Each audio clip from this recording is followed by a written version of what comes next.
বাবার বাড়িতে না থাকলেও শ্বশুর বাড়িতে বেশ কয়েক রকমের দেশি ফলের গাছ আছে। আমাদের বাড়িতে থাকা গাছগুলোতে যদি পরিপক্কভাবে ফল আসে তাহলে আলহামদুলিল্লাহ আমাদের বাইরে থেকে ফল কিনে খেতে হয় না, একদম ফরমালিন মুক্ত আমরা ফল খেতে পারি। এই যে দেখছেন আমার হাতে পরিপক্ক 3টা লিচু।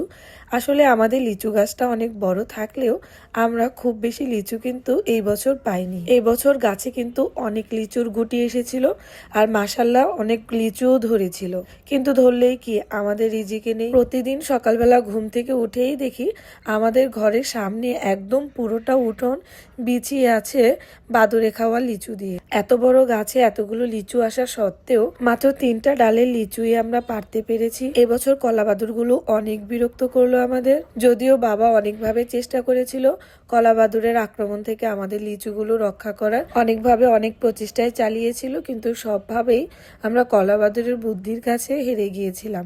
শেষমেশে 3টা ডালের লিচুই আমরা কলা বাদুড়ের আক্রমণ থেকে রক্ষা করতে পেরেছিলাম। আমি তো বারবার চিন্তা করতেছিলাম যে 3টা ডালে যদি এক বল লিচু হয় তাহলে এত বড় গাছে সবগুলো ডালে যদি লিচু থাকতো তাহলে কতই না সুন্দর লাগতো। যদিও নিজেদের গাছের লিচু খেতে কিন্তু খুবই ইয়াম্মি ছিল। আমরা একদমই লিচুগুলো পরিপক্কভাবে পাকাতে পারিনি বাদুড়ের যন্ত্রণায়। এদিকে সবাই তো লিচু নিয়ে খুবই ব্যস্ত ছিল, একজন গাছের উপরে তো কিছুজন গাছের নিচে। আমি তো ভিডিও করা নিয়ে ব্যস্ত ছিলাম।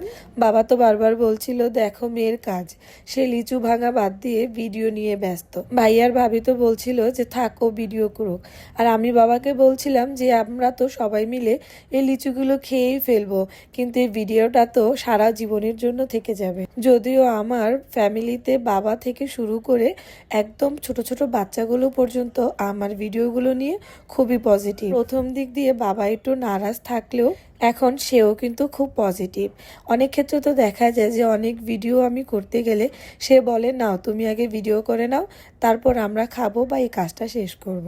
সবারই পজিটিভনেসটা কিন্তু আমার খুবই ভালো লাগে। আলহামদুলিল্লাহ আমি খুব অল্প সময়ের মধ্যেই আমি আমার ভিউয়ার্সদের কাছ থেকে খুব ভালো প্রতিক্রিয়া পেয়েছি। যারা যারা আমার ভিডিও দেখেন তাদের সবাইকে মন থেকে অনেক অনেক ভালোবাসা, এবং সবাইকে আল্লাহ অনেক সুস্থ রাখুক। আর হ্যাঁ, এখনো যারা আমার চ্যানেলটি সাবস্ক্রাইব করেন নাই তারা প্লিজ এখনই আমার চ্যানেলটা সাবস্ক্রাইব করে ফেলুন এবং অল বাটনে প্রেস করে রাখুন, যাতে আমি আমার যে কোনো দৈনন্দিন জীবনের ভিডিওগুলো ছাড়লে আপনারা দেখতে পারেন। তো এই ছিল ভিডিও। আল্লাহ বাঁচিয়ে রাখলে সামনের বার যখন আবার লিচু ধরবে তখন এরকম ভিডিও আপনাদের মাঝে আবার নিয়ে আসবো।